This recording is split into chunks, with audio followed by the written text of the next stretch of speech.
The Large Family, A Quiet Night In, by Jill Murphy.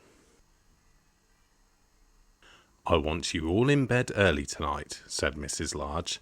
"It's Daddy's birthday, and we're going to have a quiet night in." "Can we be there too?" asked Laura. "No," said Mrs. Large. "It wouldn't be quiet with all you lot charging about like a herd of elephants."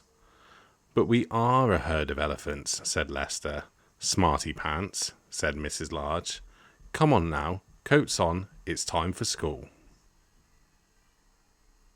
That evening, Mrs. Large had the children bathed and in their pyjamas before they had even had their tea.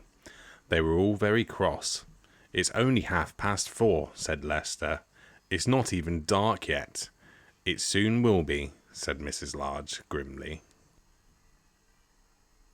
After tea, the children set about making place cards and decorations for the dinner table. They then tidied up. Then Mrs. Large tidied up again. Mr. Large arrived home looking very tired. "We're all going to bed," said Lester. "So you can be quiet," said Laura. "Without us," said Luke. "Shh," said the baby. "Happy birthday," said Mrs. Large. "Come see the table." "It's lovely, dear," he said. "But do you think we could have our dinner on trays in front of the TV? I'm feeling a bit tired." "Of course," said Mrs. Large. "It's your birthday. You can have whatever you want." "We'll help," said Luke. The children ran to the kitchen and brought out 2 trays. "I'll set them," said Mrs. Large. "We don't want everything ending up on the floor." "Can we have a story before we go to bed?" asked Luke. "Please," said Lester. "Go on, Dad," said Laura. "Just one." "Story," said the baby. "Oh, all right," said Mr. Large. "Just one, then." Lester chose a book, and they all cuddled up on the sofa. Mr. Large opened the book and began to read. One day, Binky Bus drove out of the big garage. "Hello," he called to his friend, Mickey Milkfloat. "I don't like that one," said Laura. "It's a boy's story." "Look," said Mr. Large, "if you're going to argue about it, you can all go straight to bed without any story." So they sat and listened while Mr. Large read to them. After a while he stopped.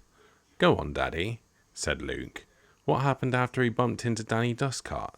"Did they have a fight?" asked Lester. "Look," said Laura. "Daddy's asleep." "Shh," said the baby. Mrs. Large laughed. "Poor Daddy," she said.